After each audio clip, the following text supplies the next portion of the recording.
So let's talk about, because you've probably Googled every trade under the sun. I'm not going to recap them all for you. Let's talk about the biggest winners at the deadline. I've got top 3. Number 3. Let's start from 3 to 1.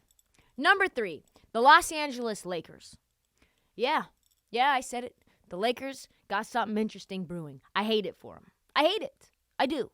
This team's now better than they have been in a long time. They are deep. They have so much more shooters than they had before in a long time. They went from being one of the oldest teams in the NBA. I think everybody was about to get ready for their AARP card, and now there's not a player other than LeBron older than 29 on this squad. So they got very young. D'Angelo Russell, who we know has already played for the Lakers, he is a true point guard who can shoot. He can shoot from deep very easily.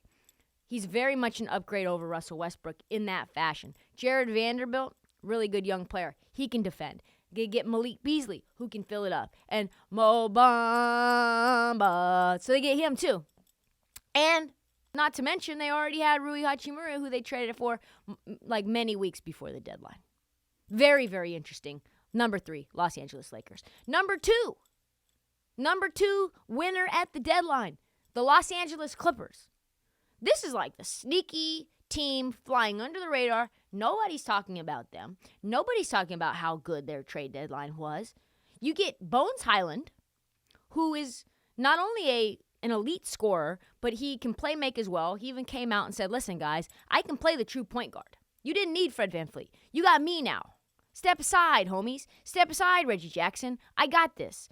Kawhi can bring the ball up, Paul George can bring the ball up, and I can bring the ball up. So you do that. You've got that. Very interesting. And you didn't really have to pay much for him. You didn't actually have to pay anything for him. You also get Mason Plumlee, a very elite passing big. He's not an elite big, but he's elite at passing, if you know what I'm saying. And you get Eric Gordon for nothing. You actually got 3 second-round picks for him so you can take up his contract. He can shoot threes. He can defend a little bit. And by golly, he's already been a Clipper before, so you know it's probably going to be fine. The Clippers got so much better as a result of this trade deadline season. And number 1, you know what time it is. Biggest winner at the deadline is the Phoenix Suns. What? They got fucking Kevin Durant. That's it. I don't even need to say anything else. You become the instant title favorites. The starting 5 is ridiculous. Chris Paul, Kevin Durant, Devin Booker. My God, like just those 3. Ayton, you didn't even have to give up Ayton. That's 4. You slot guys in and out, and things get really interesting. Congrats, Phoenix. You won the lottery. Franchise-altering trade. So let's talk more now about some of my favorite underrated moves. Top 5 underrated moves at the deadline. Maybe more than 5, but these are my favorites. Luke Kennard. Yeah, Luke Kennard, who I think is overpaid, but him to the Memphis Grizzlies in a 3-way trade is really, really interesting. He's going to be a great 3-point shooter. We know he can fill it up. We know he can space the floor, and he gives them a little bit of depth that they didn't have before. And by golly, if I could see anybody else besides Dylan Brooks and John Morant shoot threes, I know they have Desmond Bane. I know they have Jaren Jackson. But let's be honest, perimeter shooting is not their forte. And now they got a guy who can really shoot. Jay Crowder, number 2. Jay Crowder, underrated move as well. He gives a little dog to the Milwaukee Bucks that they haven't had since P.J. Tucker. They missed that. He went to South Beach, and all of a sudden, the toughness level decreased. Number 3, Mike Muscala to the Celtics. Yes, I said it. Mike Muscala, big man, stretches the floor, helps this team with his length. He can shoot. They're calling him a sniper. I think he's going to end up becoming a very key piece in the championship run that they're trying to make. There's going to be a time where he has 5 threes, or he ends up having a huge scoring game, or block somebody. Just a key piece of the game that ended up altering the outcome so that they could get a win. Mike Conley to the Wolves, number 2. This is very interesting. Probably the biggest trade next to KD and Kyrie in the 3-way between the Wolves, Lakers, and Jazz. So you now finally get a playmaking point guard who isn't D'Lo. D'Lo is not a playmaking point guard. We know that. D'Lo is a chucker. D'Lo is a gunner. Mike Conley likes to set you up, likes to get you the spacing right on the floor, likes to put Ant Edwards where he wants to go. Mike Conley to the Wolves is going to propel them from a team that might not make the play-in at all to a team that might be dangerous to get out of the first round, which I think is very, very interesting. And number one, because you know how much I love my Dubs, number one most underrated signing in this trade deadline is GP2 to the Warriors.